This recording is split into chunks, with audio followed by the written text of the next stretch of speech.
Merci de nous retrouver dans ce spécial Noël du Club 700 avec vous. Bon, alors là, vous n'allez pas rire, hein, ne vous moquez pas de moi, je vais vous raconter une petite histoire. Vous savez, lorsque j'étais petit, j'aimais bien aller voir le film Jésus de Nazareth. Je ne comprenais pas grand-chose là-dessus. Et dans ce film, je pleurais toujours. Parce que je me posais la question, chaque année, on dit qu'il y a Jésus qui est né, et la même année, on le tuait. Et je me posais la question, mais pourquoi on tue cet enfant chaque année? Et puis chaque année, il naissait, chaque année, il mourait. Et moi, je ne comprenais rien. Mais j'étais touché pour l'histoire, vraiment touché au-dedans de moi. C'est pour ça que j'ai dit de ne pas se moquer de moi. C'est important. C'est très naïf, mais j'ai compris plus tard, avec cette parole que nous avons lue tout au début de cette émission. Car Dieu a tant aimé le monde qu'il a donné son Fils unique, afin que quiconque croit en lui ne périsse point, mais qu'il ait la vie éternelle. Ce jour-là, de la naissance du Seigneur, il y avait de l'effervescence. C'est Luc qui nous raconte cela. Vraiment, le pays était en effervescence. Mais qu'est-ce qui se passait? Est-ce que c'était à cause de la naissance de Jésus? Non.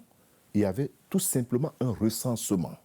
Et les gens montaient, ils descendaient, peut-être les gens faisaient des marchés, il y avait du bruit partout.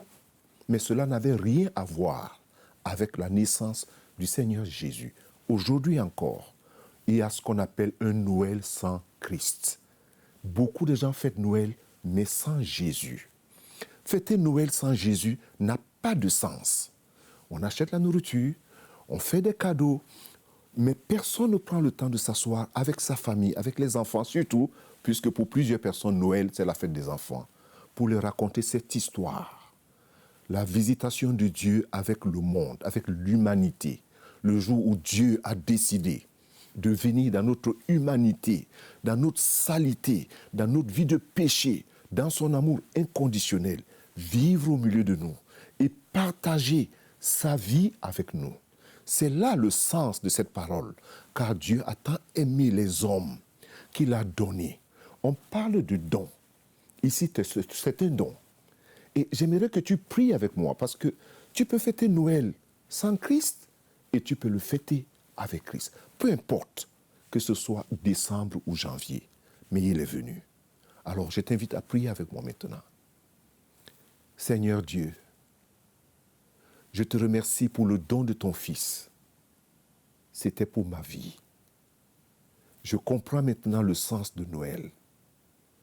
Je sais pourquoi Jésus est venu. Et je viens à toi te demander pardon pour tous mes péchés. Je veux Jésus dans mon cœur.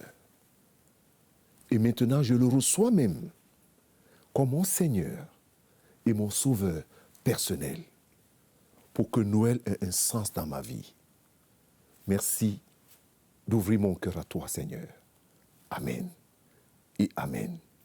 Que Dieu te bénisse et qu'il te bénisse abondamment. Et je dis joyeux Noël, Joël avec un sens.